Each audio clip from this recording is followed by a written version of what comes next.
কি মেখেছো? নমস্কার, আজ বানাবো নিজের হাতে নিজের সাবান। পুরো ভিডিওটা দেখবো, শেয়ার করবো অতি অবশ্যই। সোপ বার কেটে নিচ্ছি আমরা সামান্য পরিমাণে, ছোট ছোট টুকরোতে কেটে নেবো যাতে গলাতে সুবিধা হয় আমাদের। র বার সোপটাকে আমরা দিয়ে দিচ্ছি মেল্টারের মধ্যে গরম করার জন্য। শুধু সাবান নয়, সাবান তৈরি হতে চলেছে, দেখবো আমরা কিভাবে এই ভিডিওর মধ্যে দিই। গলুক এটা ততক্ষণ, তার আগে দেখিয়ে দিই আমরা বানাবো এই মোল্ডটাতে কোথাও সাবানটা।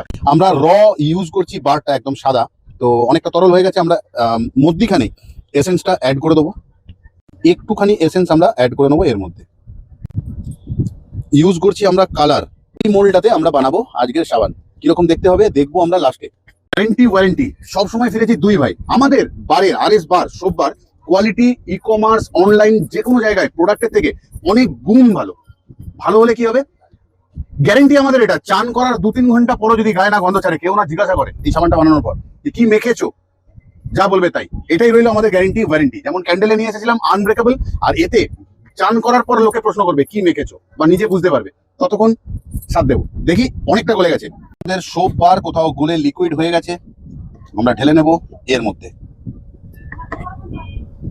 আমরা বানাচ্ছি দুটো সোপ, ব্যবহার করব অবশ্যই আজকে আমরা, আর এরপর ব্যবহার করবে তোমরা। রেডি হয়ে গেল আমাদের হাতে বানানো সাবান। দেখতে কিরকম হলো দেখে যাও সামনে থেকে, আর যদি থাকতে আমি তোমাকে দিতাম এটা গায়ে মাখার জন্য। গ্যারেন্টি আর ওয়ারেন্টি, যেটা বলেছি 2 ঘন্টা যদি গায়ে গন্ধ না থাকে বিক্রি করবো না সাবান। তাহলে আজকের মতন যাচ্ছি, আবারও আসবো ফিরে তোমাদের ভালোবাসা দুনিয়ায়। ভালো থেকো, সুস্থ থেকো সবাই।